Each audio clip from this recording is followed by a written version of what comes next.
Indiana volleyball heads into the final weekend of non-conference play with a record of 6-2. The recent success of the team has led to some more media attention from campus news outlets. Coach Aird knows that this team still has a long way to go, but two assistant coaches have made a major impact on his group so far.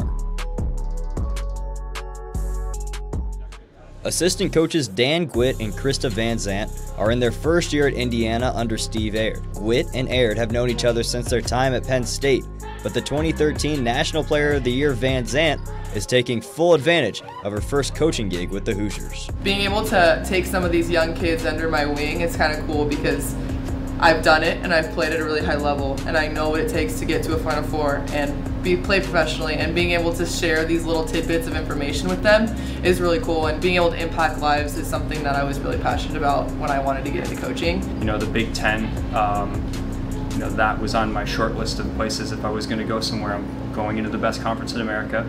I'm going to go work with someone who knows what they're doing. I have a lot of trust and respect for, and then also is going to help mentor me so that one day I can make my choice what I want to do with my volleyball career. So it was a pretty no-brainer when Steve called me to come here with him, and I'm happy I'm here. The team's doing really well. They're both individually really talented. It's like any relationship or family, man. It takes time. So we're getting better as a group. I think they're learning. I had to teach all of the spokes what I wanted, how I wanted it. That takes time. Independently, they do some stuff at a really high level on their own that they didn't need much coaching or help with, but they're just good human beings. They care a lot about what we're doing. You know, I've never been through a Big Ten season, not only as a player but as a coach, so I'm still learning every day as well. But I think we have a really good time every single day. If you come through here, we're always laughing, yelling at each other, kind of goofing around, but still we work really, really hard. Ultimately, you know, you've got to take risks in your life, which is the same thing that we talk to our players about.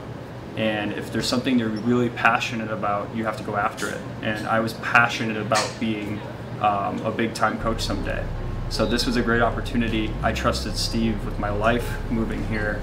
I'm all in. So, you know, anything I can do to help Steve and help this program, I'm 100% bought in. And I think that's going to be great from a recruiting standpoint. The recruits know I'm here to win. Coming here, I just want to learn and I want to get better every day at what I do, and I think this situation is perfect for me just because I'm competitive as hell.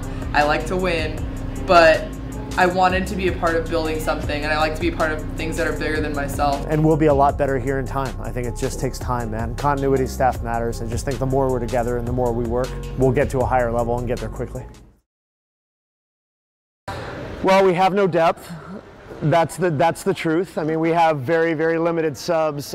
We've been dealing with injuries. We're young.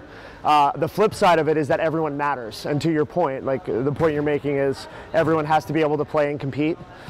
So we talk about that all the time in training, of how important it is that everyone's ready to go. And I'll sub people in. I've got to trust the team, you know. So you put them in matches, you give them situations to have success, and that's the answer.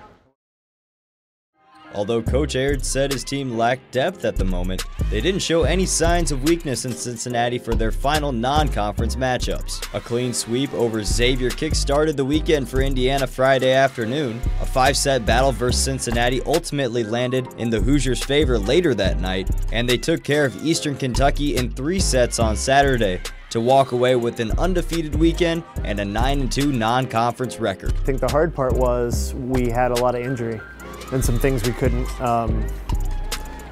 anticipate and had to deal with. So we've gotten better. The young kids have gotten a lot better. Obviously, the ability to play, get that experience, they're different. I mean, the team that we have right now, despite injury, would beat up the team that opened the season in Vegas for sure.